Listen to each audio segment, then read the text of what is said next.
26 सितंबर 2022 शारदीय नवरात्रे शुरू हो चुके हैं। उसकी आपको बहुत बहुत शुभकामनाएं। नवरात्रि का पहला दिन माता शैलपुत्री के रूप में मनाया जाता है। इस दिन कलश की भी स्थापना की जाती है और ये दोनों ही कलश और माता शैलपुत्री पृथ्वी तत्व से संबंधित रखती हैं। माता शैलपुत्री पृथ्वी तत्व से संबंध रखती हैं। जिस तरह से माँ एक गर्भ के अंदर बच्चों को रख करके उनका भरण पोषण करती है, उसी तरीके से ये पृथ्वी भी सभी जीव जंतुओं का भरण पोषण करती है। तो इस दिन जो माता शैलपुत्री को हम पूजते हैं, उसमें भी श्वेत वस्त्र और श्वेत ही पुष्पों का इस्तेमाल किया जाता है। तो ये जो समय है नवरात्रि का जो समय एक ऐसा खास समय है जिस दिन साधना करने वाले किसी भी तरह से जो अपने आप को नई शक्ति और नई ऊर्जाओं से अपने आप को इस साधना में अपने आप को ढालना चाहते हैं, तो ये 9 दिन हर एक दिन अपने शरीर के अंदर जो चक्र हैं उन चक्रों को प्रभावित करने के लिए ये खास समय है। तो इस दिन आप चाहें तो अपनी साधना को परवान चढ़ा सकते हैं। तो ये 9 दिन यानी 8 हमारे शरीर के अंदर चक्र हैं। वैसे तो 7 चक्र माने जाते हैं, लेकिन अष्ट चक्र 9 द्वार, शरीर के अंदर 9 द्वार हैं और 8 चक्र हैं।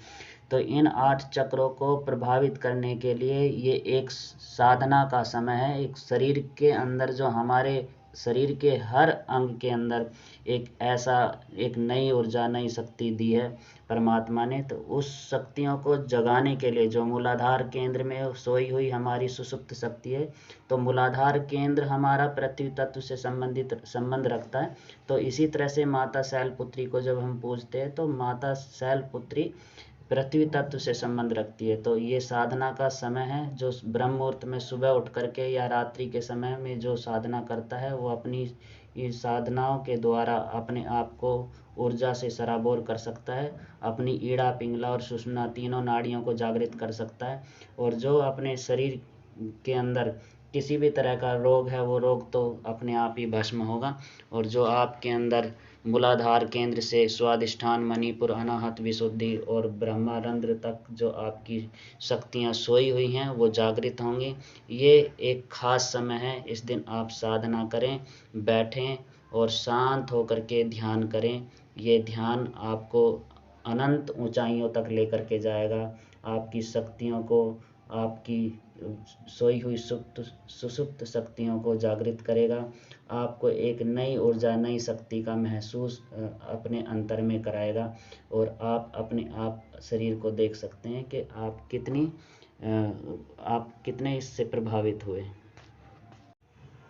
आज की रात्रि को आप सजग रहें और अपने जितने भी गुण हैं, आपके तमोगुण है, रजोगुण है, उन सब को आप शांत रखें। अपने सत्वगुण को उजागर रखने की कोशिश करें। सात्विक भोजन का आप सेवन करें और अल्पाहार लें, तरल पदार्थ लें और रात्रि में ही आप ध्यान करें।